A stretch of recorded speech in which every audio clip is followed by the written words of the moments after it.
Well, good morning, good afternoon. I should say good morning from here in California, from the west coast of the United States. Good afternoon across most of Europe, if not all of Europe, and perhaps even, almost the morning, late morning on the east coast of the US. Welcome back to the Madrid Energy Conference. We are pleased to convene our second virtual roundtable of this year's event. And we thank so much all of you for joining us again today, particularly those of you getting a little bit early out here in the western part of the United States. But thanks for joining us. Thanks for starting your day with us, or as it were, ending your day with us. Today, we've organized another wonderful panel discussion around key issues that have increasingly enveloped Europe and Latin America's energy sector in the last few months. I don't need to reiterate to anyone on this Zoom or this event today just how relevant this discussion will be. It is literally something we're dealing with day by day right now, particularly in certain countries in Europe. Thinking about the title of this panel, we kicked around a lot of ideas. We had a bit of an internal discussion, had a little bit of a difficulty settling on the name for the panel, but we ended up with what you see on the screen: money, big oil, climate change. And the question we're putting to all of our panelists, and we hope to get into today, is: will corporate, financial, and judicial activism translate to achieving net zero goals? And we've got a wonderful group and a huge array of perspectives to be able to tackle this admittedly very loaded and very wide-ranging question today. Before I introduce our moderator, Patricia Garrett, and turn it over to her, let me just set the stage by introducing the panel, so that way when Patricia takes over, they can jump right into this question. We're very pleased to have with us from Colombia, Pedro Manrique. He's the Vice President for Commerce and Marketing at Ecopetrol in Colombia, which is one of Latin America's, I would say, most progressive national oil companies when it comes to energy transition. And Pedro, I hope you don't mind that I just called Ecopetrol a national oil company. I know that you guys are not operating only in Colombia, but elsewhere, particularly in the US, Brazil example. But the point being that in terms of a national oil company, I would suggest Ecopetrol is certainly progressive in that way, to the point that you announced just a few months ago as a company a goal of 2050 for net zero emissions. So we look forward to hearing more from you on that. Jamie Webster, who is actually on the same time zone as me these days, just up the coast. He's the Senior Director at BCG Center for Energy Impact, but he must get up early a lot because he's also a non-resident fellow at the Columbia Center on Global Energy Policy, Columbia University in New York City. Prior to his current job, Jamie was a Vice President IHS Market, and he also worked at Argus Media before that. For those of you who may not know him, he's an incredibly astute oil market and OPEC analyst, and so we really look forward to his thoughts on this topic. And I know he always tries to be super candid, so we appreciate that. And Mark Lambridis, Global Director of Low Carbon Future at the Nature Conservancy. And the Nature Conservancy probably needs very little introduction, one of the, if not major, international NGOs in the environmental space. Mark has a long history of working in international finance and policy institutions. Before joining the Nature Conservancy, he spent some time at the World Bank, and also for many years, and where I got to know Mark, at the Organization of American States, where he worked primarily on sustainable energy in the Americas. And so we have a few war stories together in regards to those issues. Let me turn it over to Patricia Garrett. Patricia is a senior contributing editor at Argus Media. She's based in Chile, but she covers the whole region, and she's been one of the region's best energy reporters. I forget the years. No one wants to say how many years you've done something, but longer than I think she would like me to say. We're delighted to have you chairing this session, Patricia, and we welcome all of you to this panel. And thank you all so much, and I'll see you at the end. Look forward to your comments and discussion. Thank you. Thank you, Jeremy, for the kind introduction. I'm okay with long. I'm okay with that. So it's my privilege to moderate this illustrious panel. Welcome, Pedro, Jamie, Mark. Looking forward to hearing your perspectives on this big topic. Compelling themes we have lined up for the next hour or so. We're going to kick it off with about 2 to 3 minutes per speaker, just with some introductory remarks to get the ball rolling. And then we will move into specific themes. I will remind everyone on the call, we will be also accepting questions in the chat box from our listeners. So I welcome also input from outside the panel. So why don't we get going with our introductory remarks? I'm going to start with Mark from the Nature Conservancy. Give us a 2 to 3 minute summary of your thoughts on this big subject today. Yeah, thanks, Patricia, and thanks to the Institute of the Americas for the invitation to speak on this panel and at this conference for really taking on some really important critical issues for our time. Wanted to start with a quick overview of my organization, the Nature Conservancy, which Jeremy briefly introduced. We are the largest environmental organization in the world, really committed on 2 core pillars, biodiversity and climate change. These certainly come together around the topics we're talking about today. We're about 4,000 people working in all 50 states of the United States with chapters in each, but also in 70 countries around the world. Regarding the countries of interest today, in Latin America, we have active programs in 15 countries and a lot of the Caribbean. And in Europe, we are focused initially on the Western Balkans, Southeast Europe, but also have a regional program based out of Brussels dealing with EU-EC issues. We see climate change as the single greatest threat to the planet, or rather humans and wildlife on this planet. The planet will certainly survive without us. Inasmuch we are working to bring issues that will help mitigate climate change and build both resilience and adaptation measures to its effects. To achieve the goal of limiting warming to 1.5 degrees Celsius, the recent IPCC report suggests that CO2 emissions must decline by 45% by 2030 and must reach net zero by 2050. And we believe in the science and are committed to working with governments in the private sector to enable the transition to net zero. And I'm happy we're going to be talking about this today. As energy consumption is the biggest single human-caused GHG emission, responsible for about 76% of worldwide emissions, we must dramatically accelerate the transition to renewable solutions now. And we see that solar PV, wind, and others, including storage, really are a critical part of this solutions. We also should continue to focus on energy access to meet the needs of the off-grid rural poor going forward. We can't get to net zero without just on the energy transition alone, and we'll talk about this a little bit. We talk about markets for emissions we can't eliminate, and also the sink or sequestering benefit for CO2. We should accelerate efforts to offset these with investments in nature. And the fact that we can have a conversation like this today is really driven largely by technological innovation. And we can talk about the advances with technology and the coming together of new alternatives as we go forward. So I am really excited about today's conversation. It's timely as we move ahead towards COP26. We're hopeful that we see really bold new commitments coming out of there. But I would say one thing we probably will all agree on is we need consistency across the board with the kinds of commitments, with the responsibilities people have in their countries and as companies. And so I look forward to conversation with the rest of the panel and with the wider communities today. So back to you, Patricia. Thanks. Excellent. Thank you for that summary, Mark. Jamie, what can you share with us in this introductory session? Thank you so much, Patricia, and thanks to my co-panelists for joining in on this. I'm really looking forward to the conversation. Jeremy, thanks for the invite, and also to the Madrid Energy Conference.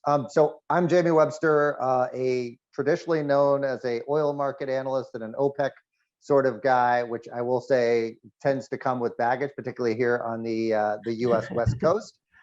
With the thought that, oh, you're an oil market guy. I was talking to a colleague who was surprised that I got along with my wife, who works on climate change for a manufacturing organization. But actually, just because you're an oil market analyst does not mean that you do not understand the importance of addressing climate, the importance of moving us to a more sustainable future. And the 2 organizations that I am involved with, the Boston Consulting Group and the Center on Global Energy Policy, with Columbia, are 2 powerhouses in terms of really wanting to address this and working with policymakers, working with companies, and working with pretty much everybody across the board. So we have representation at COP26. We're very excited and hoping for some positive things that come out of that. In terms of how I'm seeing this very big issue, of course, my mind immediately goes to what the world is dealing with right now, which I would say is arguably the first kind of global energy crisis that is at least partly caused by climate change. So we have very good attribution science right now that can say how much of a storm or how much of an extreme weather event is climate infused or climate change infused. We don't have that ability yet on energy, but I think it is very clear that this kind of very global picture, a lot of people are focused on what is going on in Europe. A few people are focused on what is going on with coal in China, but increasingly it's also Brazil and not having enough hydroelectric power. And I think we have had in the past local and regionalized sort of approaches, energy crises, but this is one where we're dealing with it, which means we need to get out some good information and also have some discussions. This is not caused by the fact that we haven't invested enough in oil and gas, but it does show that this is going to be a very tricky process to go through this and make sure that people are both getting their energy, the economy is still strong, but that we are addressing the climate. And so with that, I think our themes today, the importance of net zero goals and making sure that they have real teeth behind them and that they matter is so important. Natural gas still very much has a role. Obviously, it is not a fuel quite as clean as, of course, wind or solar, but it has a role and is very clearly needed right now. And I think we need to price carbon across the board. While I'm not going to say that you can find clean oil, I'm not going to follow the coal guys from a few years ago and say you can find clean coal, but there is oil that has a lower carbon intensity than other oils. And so if you have to use some oil, doesn't it make sense to use that? And obviously technology, I'm super encouraged by the Orca project that is pulling carbon, CO2 out of the air there in Greenland that just started up last month. So really looking forward to the discussion. And Patricia, I'll pass it back to you. Thank you. Thank you so much, Jamie. Pedro, share with us a little bit in 2 to 3 minutes, your perspective on this. Well, thank you, Patricia, and good morning for those of you in the Americas, and good evening for those of you in Europe. Thanks to the organizers for this invitation to this roundtable. It is a pleasure for me to be here with my distinguished fellow colleagues and Patricia Garibar, moderator. For the discussion today, one of the things that I would like to do is to provide some perspective of Colombia as a Latin American country and share some of our commitments as part of our energy transition strategy. And obviously, one of the things that we're going to be talking about is Ecopetrol.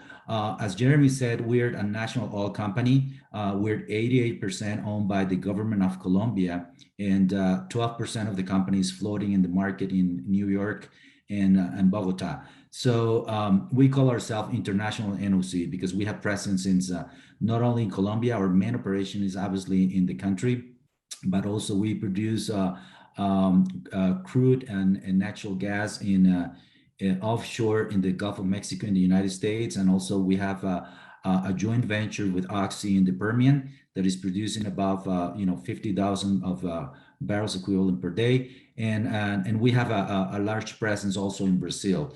And obviously globally, we have our marketing and trading operation. Globally, we provide crude to the world.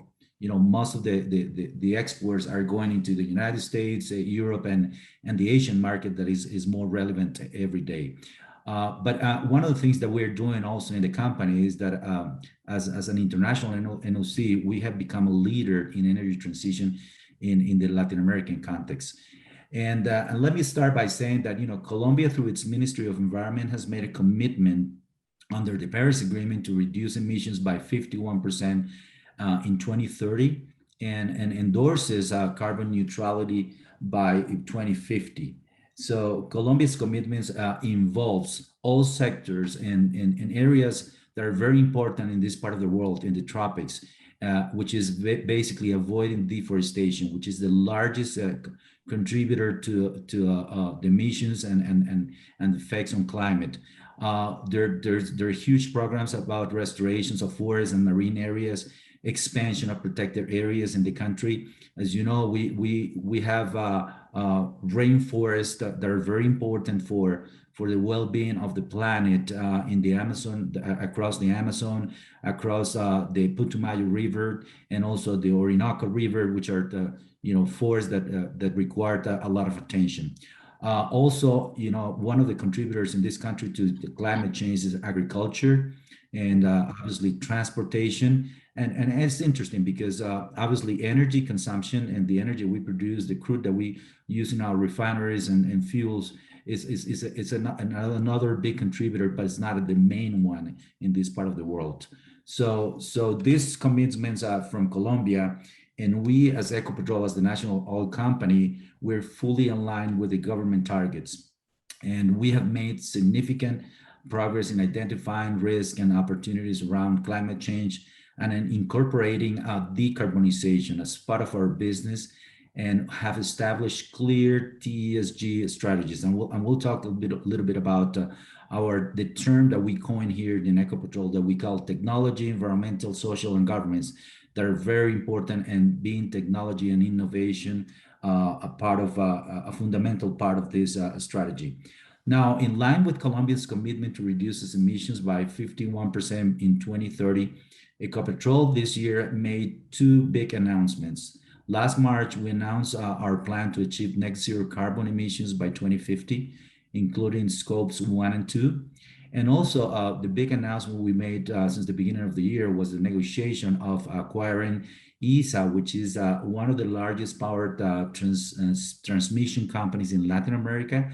Is an international Latin American company that has presence in many Latin American countries. And that's also part of our strategy of diversifying our portfolio and part of our commitment to the energy transition. And I guess I'll stop here so that we can go back to the details and the discussion, and back to you, Patricia. Thanks. Excellent introductory remarks, and a lot for us to dig into here. The first theme I want to address is credibility. So there are an awful lot of companies and countries announcing goals, climate targets, ESG criteria. It all sounds very good. It sounds very promising. Having said that, there are those who say, well, wait, how achievable is this? How credible are these targets? Is there greenwashing going on? There's a risk, I think, that as companies and countries come under more and more pressure to roll out these ambitious targets, that there are those who are going to say, well, hang on, we've got issues out of the control of the actors at the top. I'm thinking deforestation. You've all mentioned that one way or another. Deforestation is an enormous problem, particularly in Latin America and in Brazil, in Colombia, as you mentioned, Pedro. That is a major source of emissions in the region. So I wonder if we might start. Let's go to Jamie. If we might hear a little bit about how to combat the challenge of credibility on these targets, how to ensure that actions meet words in a part of the world where, let's face it, this energy transition movement is about transitioning away from the commodity on which most of the region depends. Yeah. And so over to you, Jamie. I'd like to hear your perspective, and then maybe we go to Mark and back to Pedro. It's a big question, which is how do you decarbonize a business that sells carbon effectively? And I think it also does not help that there are some companies that historically don't have a great record in terms of how they've addressed climate change in the past. I do think that companies are recognizing that they need to move forward. Partly, there's a huge amount of pressure socially. There's also a lot of pressure that is coming from the financial side. And so you saw a couple of years ago, I think it was I'll probably get it wrong, but I know there was an NOC, effectively an NOC, that was the first big oil and gas company that said, we're going to have, a 2050 net zero plan. And that was a good start. But of course, saying a 2050 plan, obviously we need that, but you also need these interim sort of steps. So I see this morning, Phillips 66 has said they're going to reduce their emissions by 2030 by, I think it's 30%. Not quite as good, Pedro, as what's going on in Colombia with 51%, which is much more impressive. And so it's about making sure that these long-term targets actually have a path that we can actually see and say, okay, we are starting to make strides, particularly after last year's or 2020's drop in emissions for, as some said, the wrong reasons. And so I think increasingly it's really important that there is a push. There's going to be a push, whether companies want it or not, to address scope 3. You can say, oh, I don't want to deal with scope 3. You're going to need to deal with scope 3 eventually. And so companies should probably get ready for that. And the other thing that is a really big deal for us at BCG is a concern about companies saying the way I'm going to handle meeting my emissions targets is I'm going to sell this part of my business to another company that is going to continue to produce it and actually may have higher emissions. Maybe they don't have as good of HS&E programs. And so that's a real concern, just saying, okay, we've kind of shifted the problem. The climate is not paying attention to what company is doing. It's the overall package. And so I think increasingly we as a society are going to need to look at kind of a bad bank or something of that nature, where we can take these assets and then start to bring them down in as responsible a fashion as possible. So just a few initial thoughts. Right. Mark, Jamie brings up an important issue there about passing the parcel, so to speak, on some assets. What are the implications from your standpoint regarding the credibility issue? How to make sure that these are achievable, credible targets that are being rolled out, and not just a campaign to make sure that multilaterals and the bankers are happy with what they're seeing. Yeah, thanks, Patricia, and I agree with Jamie's comments. I'll add on to that, and I guess if there was sort of a single word, I would talk about credibility. But in that sense, I think it really depends on governance. So what we've seen so far in the net zero world is I think a noble and well positioned commitment by companies, at least in the United States, in many cases, getting ahead of governance. They see the need to go to net zero, both from a marketing perspective and from the perspective of the real impacts of climate change, knowing that we have to go beyond Paris. And as TNC, we've worked, for example, with Amazon, and Amazon has come under criticism, but Amazon and Bezos leading the climate pledge. A lot of companies have signed on and said they're going to go to net zero. And so, between a combination of voluntary markets and Europe, there have been real commitments to go to net zero. Are these always, is there slippage? Is there fraud in the market? Absolutely. And even, our company, our organization, the Nature Conservancy, we've gotten in the middle of some transactions for offsetting that fraction that can't be addressed with energy reductions, and deals that are somewhat questionable at times. People find questionable in terms of protecting forests as an offset. And I think we're in a learning phase. We have to acknowledge that.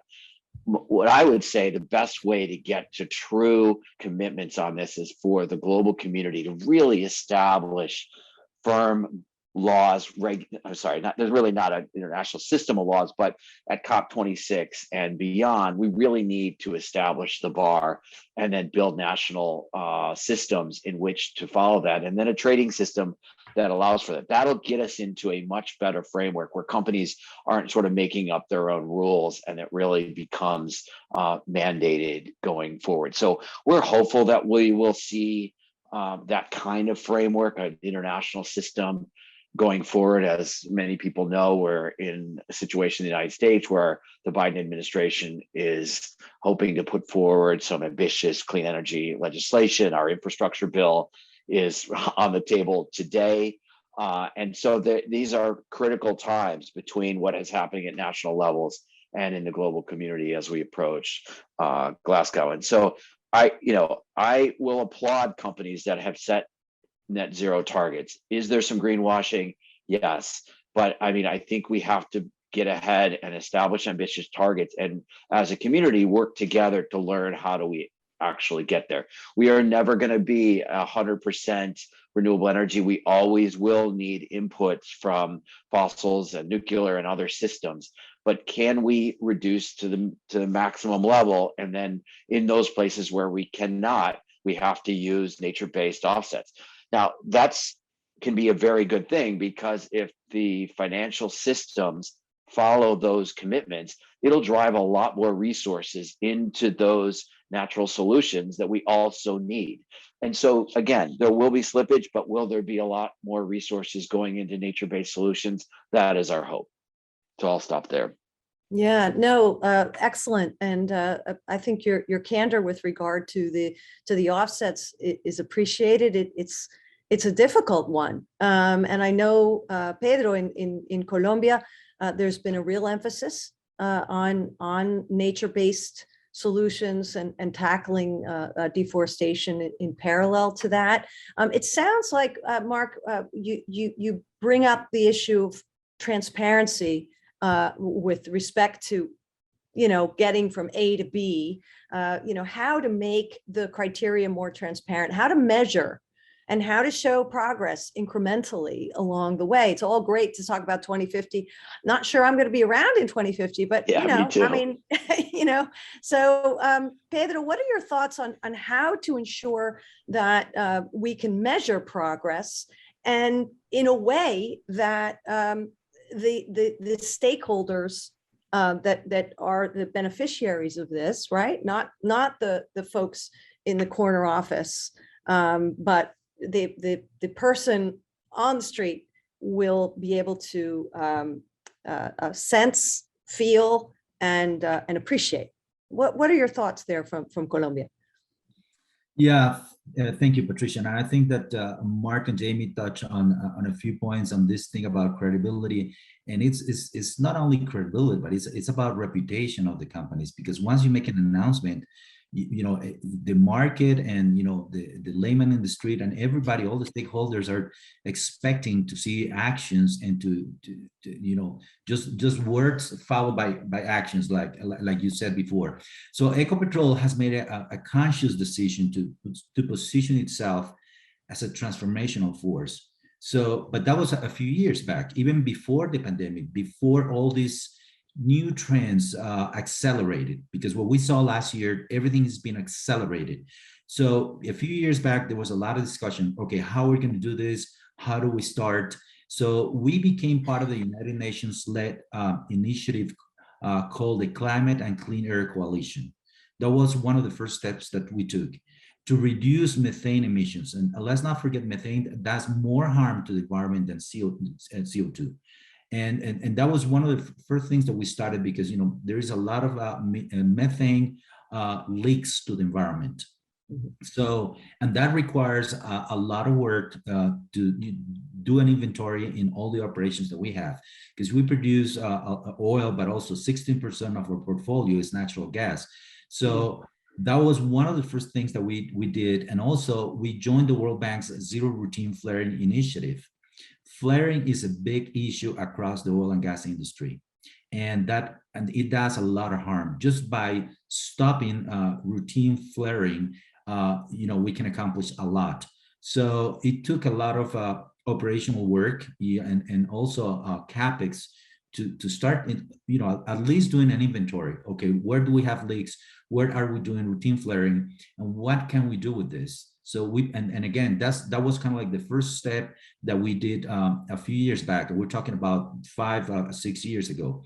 And that's basically to align our agenda to the highest standards of the oil and gas industry. And that sort of things, they start building credibility.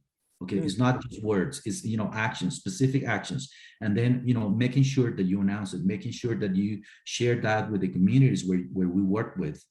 So, and also, in the last couple of years, there's been a lot of progress because new things are coming up. Mark or Jamie mentioned, that the world needs different standards, different ways to measure, who is doing what and what kind of standards do we have. So there are many things, but one of the things that we decided was to disclose our strategy. Okay, we have to be very transparent about, okay, what is our strategy? And then we need to report progress and what are the gaps that we have.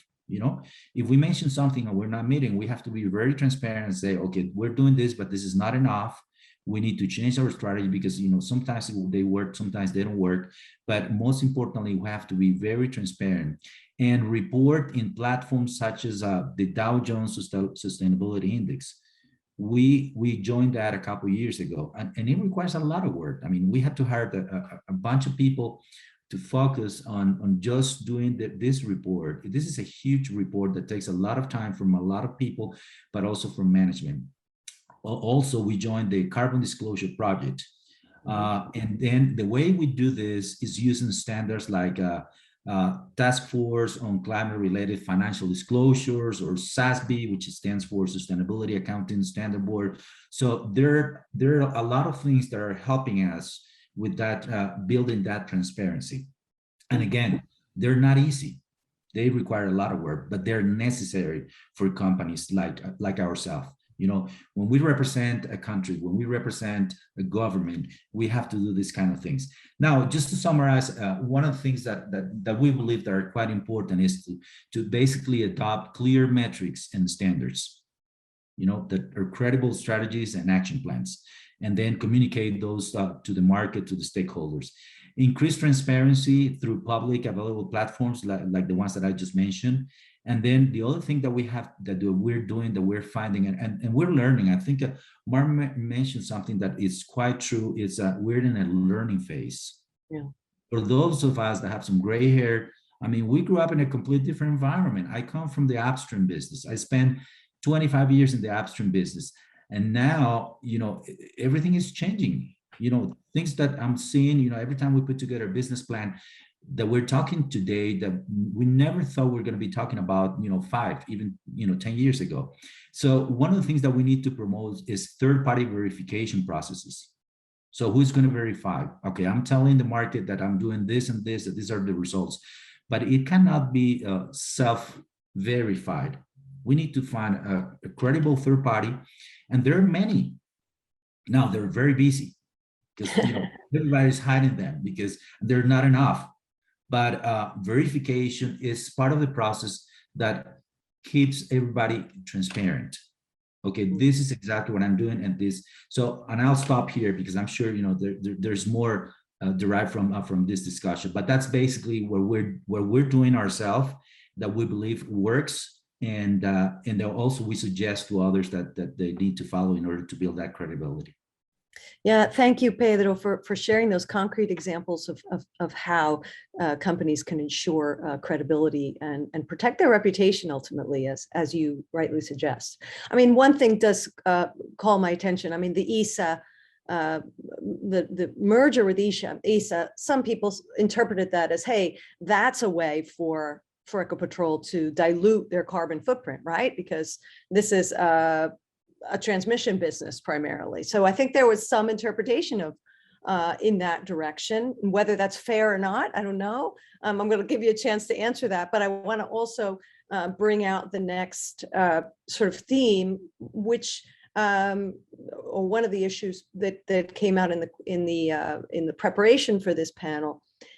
In Europe and in the US, we did see pressure at the board level, in the courts on IOCs, Shell, ExxonMobil, Chevron, others, were really sort of backed into a corner in some ways to step up their climate action, their strategies to go greener than in a faster way than the companies maybe were ready to do. We don't see that pressure in Latin America. People are marching in the streets in places like Bogota and Santiago, but it is not about climate generally. It's about redistribution of wealth. So I want to give Pedro a chance to respond on the ISA issue, and then maybe we can talk about where is the grassroots pressure in Latin America on this? Is it just a matter of time before we're going to see that? And what are the implications of a top-down strategy then, if that's all there is? How to sell it to the street, so to speak, when the street is focused elsewhere. So Pedro, let me get you to talk about ISA, because I know that was I just sort of threw that one out there. I want to make sure that you have a chance to respond. Okay, well, thank you, Patricia. No, that's a very good question, because, ISA is something that we've been working on for many years. This is something that it didn't come up just, recently. The company has been working, and that company was identified because, we're here in Colombia. The ISA was owned and controlled by the government, and ISA is a very good example of governance. The governance that they have is very strict. They followed, the best international standards when it comes to governance, and the expansion, the internationalization of ISA was an amazing job that was done a few years back. So we always thought about ISA as, the changes that we're seeing in the demand. There's no doubt, and again, the acceleration that we have seen the last couple of years, it has been amazing. But even before the pandemic, we had already been working for a couple of years on how to add ISA to our portfolio, because that's a way to contribute to the energy transition, but mostly for the electrification. The changes that we're seeing are going to come mainly from the demand side. So we are here, our main product is, our crude exports, and also our natural gas and the fuels that we consume in this country. That's basically our business today. But how long that business is going to remain healthy, when the demand is shifting to electrification? There's no doubt. Maybe Latin America is lagging when we compare Latin America with the rest of the world. If we compare it to the US, to North America, Europe, or even Asia, but it's getting there. So eventually, adding ISA to our portfolio is going to help us in the energy transition strategy, and it's going to help us because the transmission is the backbone of the electric system. And one of the things that we're seeing with this movement of renewables is, let's not forget renewables, solar, wind. They don't provide 100% of reliability. So in order, the challenge that all the grids, that the transmission grids in the world, is how do you strengthen the system in order to adapt to the new reality, which is renewables. So the transition is going to be growing, and it provides a different kind of cash flow to the company. It's more steady. It doesn't depend on a commodity.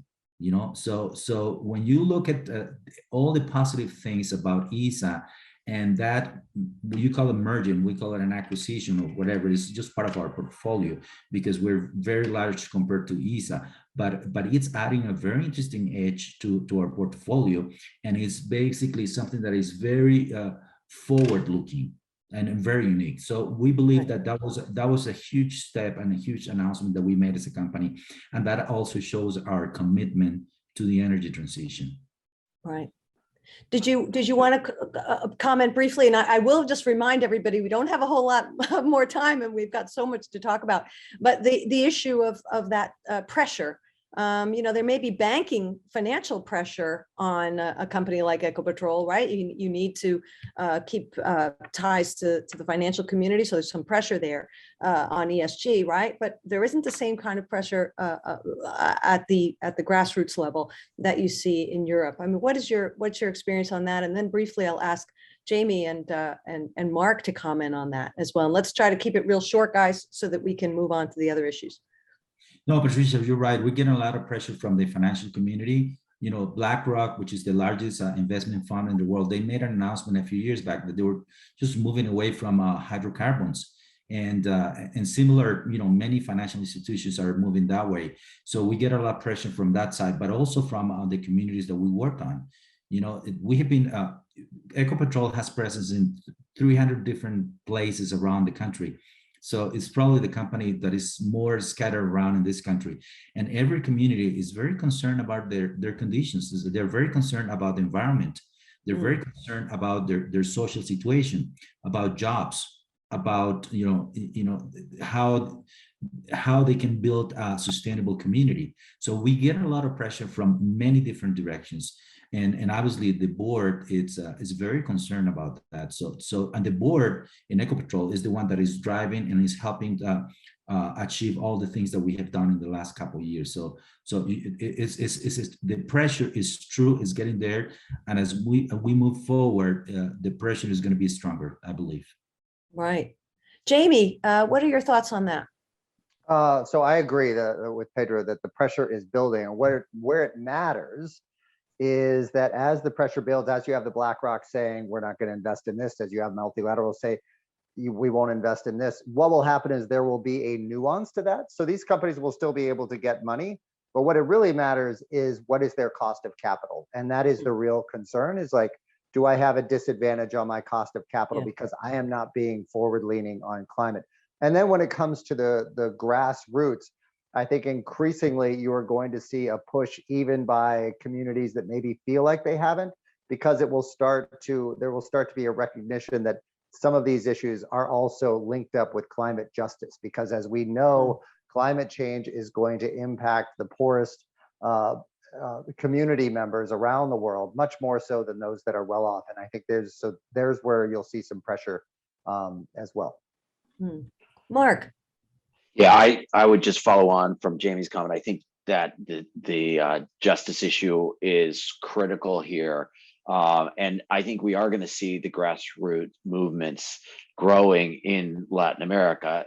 I would say we are disappointed that has not been more vocal to date, but I think it has a lot to do with economics and in the backyard kind of challenges. Also, we don't see the same sort of level of maturity of organizing groups like my own, NGOs throughout the region. There just hasn't been the same kind of tradition of non-governmental organizations rallying. And I'm not at all trying to be, talk about every case, but there hasn't been as much tradition.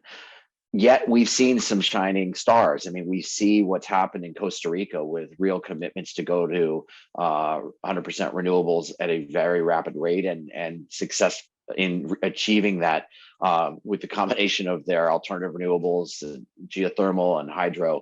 Most recently, we see big steps in Chile, and a lot of those are being driven by grassroots movements. But we would love to see more activism in the region, to couple with the financial pressures which are growing, and those being international financial pressures. I think we'll get there. Latin America also has been one of the greenest hemispheres on the planet. It is a place where, alongside the production of fossil fuel commodities, has also been one of the greenest in terms of electricity production over the years. So, we're starting at a different level.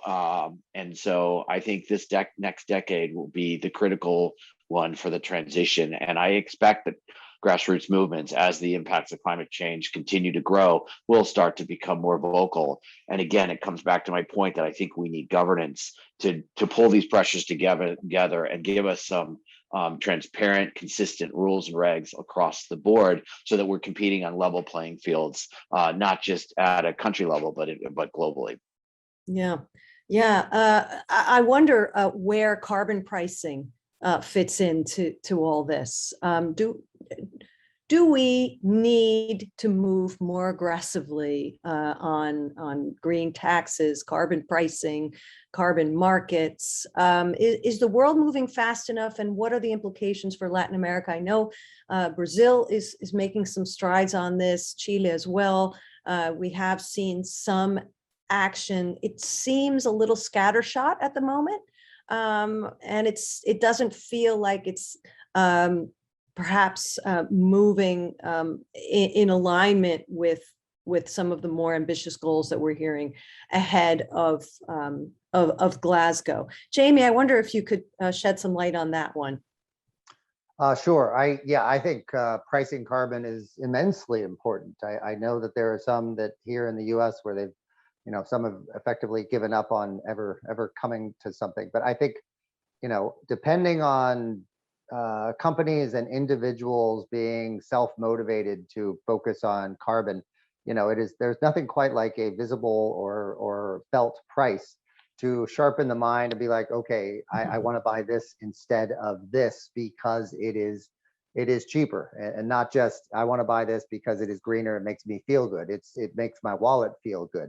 So I think it's super important for us to move in that way. That way we can start to get into, as I talked before, which, if I have a choice between three different oils, three different crude oils, and one is heavier in terms of its carbon, carbon intensity, then it makes sense for me to move there. And obviously we need to move to green, but if you can make that decision, if you can make the decision on any number of different things based off of that price, it's important.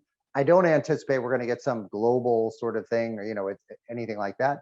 I think it will be scattershot, but hopefully we will start to move forward where enough kind of country and regional blocks will show up that it will start to impact behavior. Because as we know here in the United States, and actually for much of the world, once California starts to do stuff, that impacts the United States, and then that impacts the world. So we just need to get a few key sort of areas moving in the right direction, and I think that will give us some of the momentum that we need.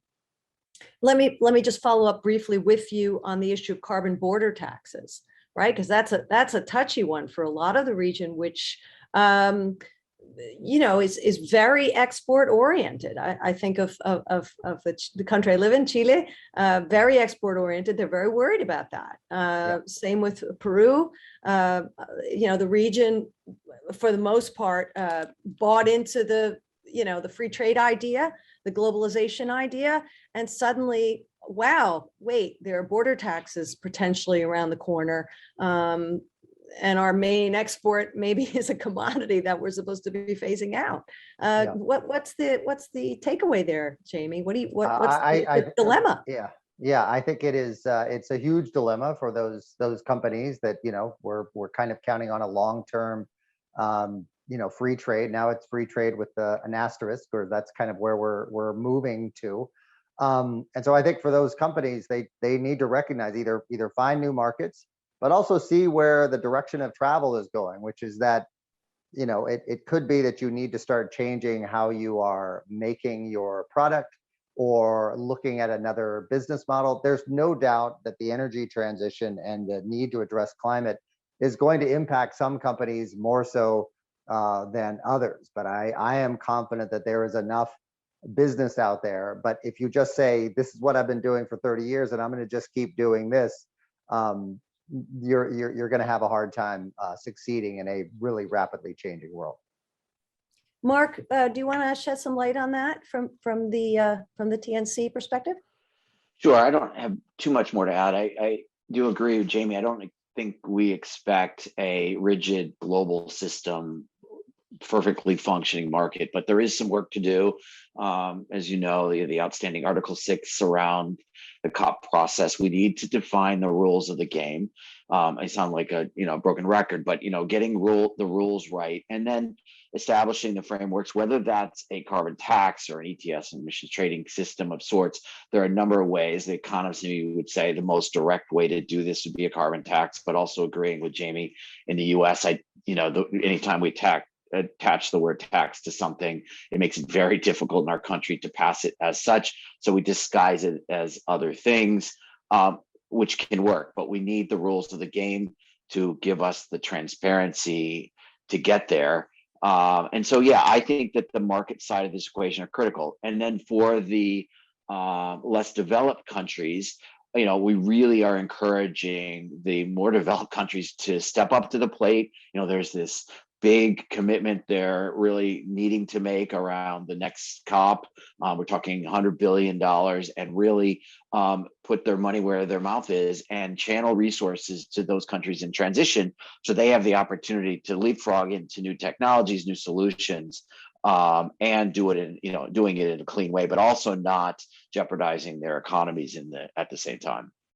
Yeah, Pedro, obviously in Colombia has a form of a green tax, right? Carbon tax. On the other hand, there's an awful lot of, anti-tax sentiment, as we saw a few months ago in Colombia. It's really a fragile combination, or I should say, a delicate balance that has to be struck. What is your point of view on that? How worried should we be about being able to implement or execute these kinds of pricing or tax mechanisms to get from A to B on climate? Yeah, thank you, Patricia. Yeah, that's a very good question, because, in Colombia, we already have since 2017 a carbon tax. It's very shy. And in Latin America overall, it's quite behind, regions like Europe, and there are a lot of lessons to learn. And because when it comes to public policy and regulation, which is the cornerstone of the energy transition, we're seeing a lot of changes from the demand side, but the other important changes that we're going to be seeing is in regulation and public policy. And what we're seeing is that even though we have taken some steps, even though they're shy, they're really needed. I mean, we need that in order to make sure that the right incentives are in place for carbon emissions reduction or even elimination. So one of the things that we're doing internally as a company is that we have put together the cost of carbon. And one of the things that what I mentioned before, when we sit down and in the capital allocation process that we're seeing today is completely different to that process of even 3 or 4 years back, because now every investment that we make, every dollar we invest, we have to look at through the lens of the carbon intensity. Yeah. How we're contributing to the energy transition path, how we made a decision, and then turning that again into actions, is that making sure that we make it investments. I mean, how we're going to be doing that, because we need to, first of all, we need technology to avoid whatever we can avoid, and it's feasible today, we will avoid it. And we're already working on that. We have the segments, the upstream segment is working on that, the midstream, because we produce a lot of oil, but it's basically in the Llanos Basin, which is across 3 mountain ranges to take it to the export port. And then, the midstream, we have thousands of kilometers of pipelines that they need to be conscious about emissions. And then our refinery system. So every segment is working on how we avoid, how we abate, and then it comes the offset part.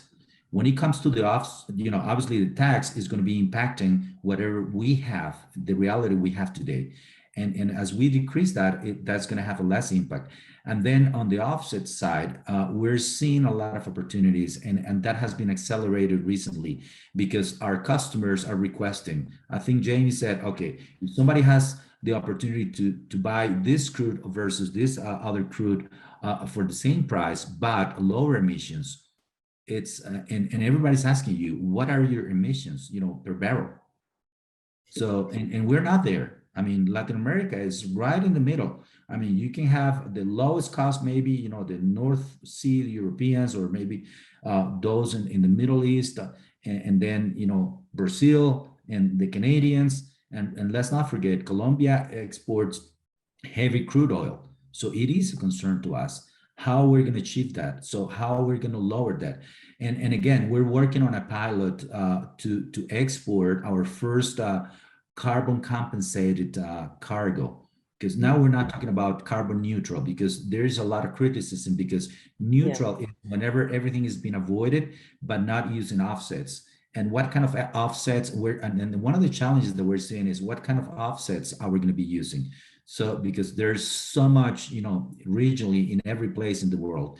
So now we're defining that, and we're getting help from, different companies that are guiding us how to do it. But it's a challenge. But that's something that we need to do. Definitely, we need to go that way. And again, coming back to your question, carbon tax, it is very important. It's a reality. We need to, sooner or later, we need to have standards around that also. And also, the offsetting mechanisms. In Colombia, there's a law that has been deployed, which is called the National Program of Tradable Quotas.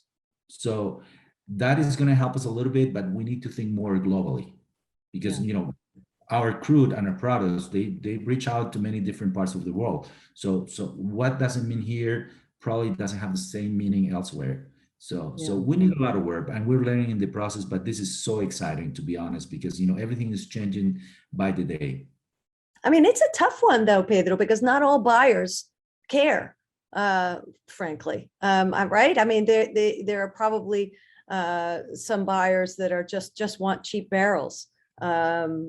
So I mean, I think your point is well taken, and I think it's really exciting.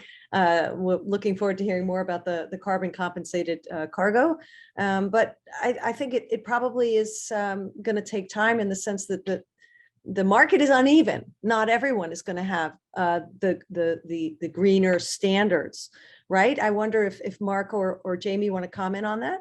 If you're a seller like Colombia, and you're sort of thinking about how can I make my barrels quote unquote greener, or have lower carbon intensity, but the temptation has got to be, well, hang on, there's some buyers out there who will remain unnamed that are probably don't care so much. So maybe I just put my barrels there and make as much money as I can in this narrowing window for my main export.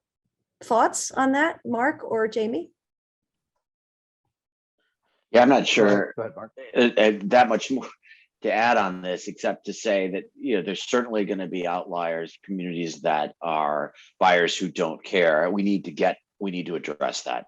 The global system, it should be working towards that end and putting enough pressure on those places that just don't care. As we narrow the number of places that don't care, I think the incentives to produce those worst barrels will start to go away, and companies will in fact pull those back. But we don't expect that to happen overnight. And I agree, there's a lot of work to be done on the demand side. We need to create the right market incentives so that there isn't that kind of demand for the worst, and we work together both on the demand and supply side to clean up both the barrels and then move away from barrels to sun and wind. Jamie?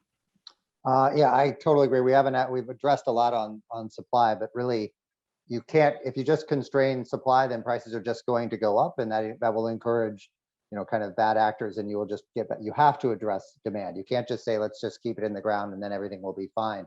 You have to change the system and bring that demand down. Right now, there are companies that are, I would argue, in their kind of thesis, are making rational decisions, which is that, everybody's focused on climate. Oil price is relatively high. Natural gas is really high right now. I'm going to just focus on that, and I'm going to make a lot of money. And that is a rational sort of, especially if you're private and don't have as much pressures. But that is going to change, and so that business model, this is why you need policies and policy support to push that.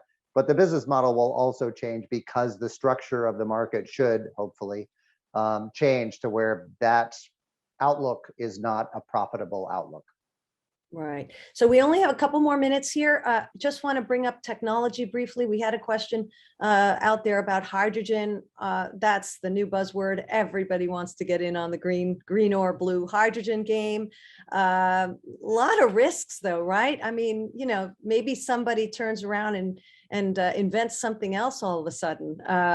Lithium is a great example of that, right? We're suddenly there's a bit of a question perhaps there about where we're going. Could you all just address very, very briefly again, what's the role of innovation and technology going forward? We could obviously do a huge panel on that alone, but in Latin America in particular, is that moving fast enough? Are we seeing enough uptake with regard to new technologies?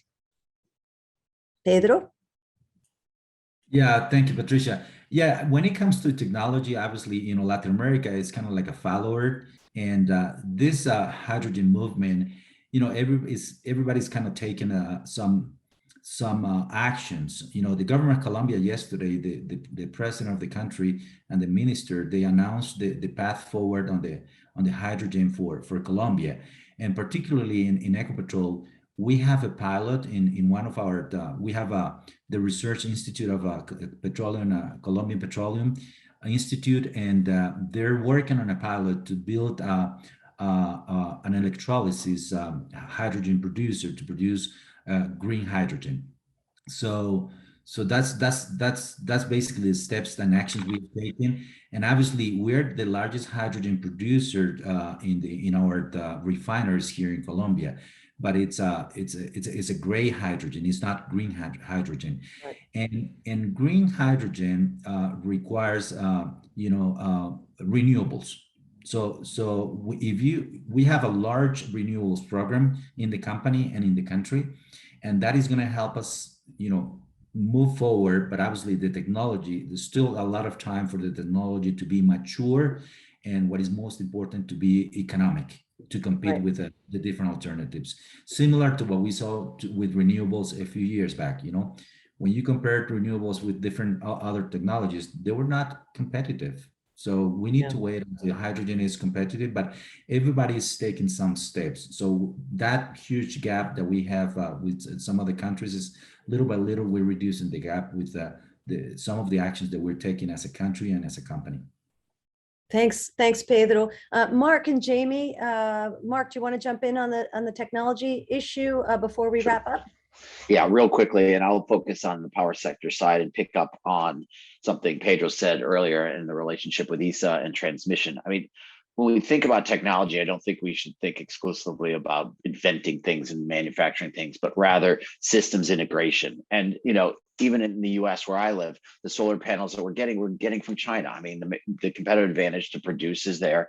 That's not the fact that really the major issue. It's the integration of the same. When Pedro talks about transmission, building networks that are integrated and can draw on multiple resources in different zones. We would, speaking from my previous role at the World Bank, where we're really trying to support interconnected networks throughout all of Latin America. The wider your network, the wider the opportunity to share electricity and to draw on resources that are clean from multiple locations. So I'd say system integration and working together under more advanced grids, including with storage. I mean, Latin America has great opportunity to incorporate pump storage hydro, not just using batteries in the mix, but certainly the advancements of batteries have enabled a lot of this. And so with intermittence, we're going to need some of those alternatives. And I'm hopeful that innovation will get us to the point where we can continue to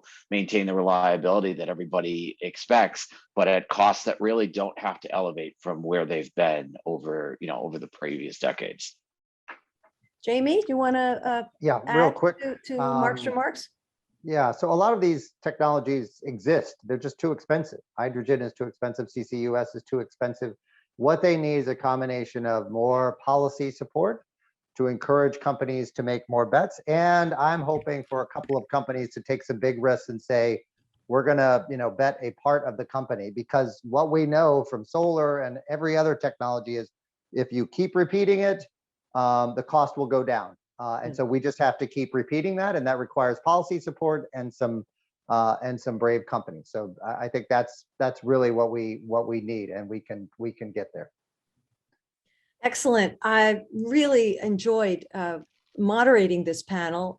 There's so much we could have gone on for hours and hours.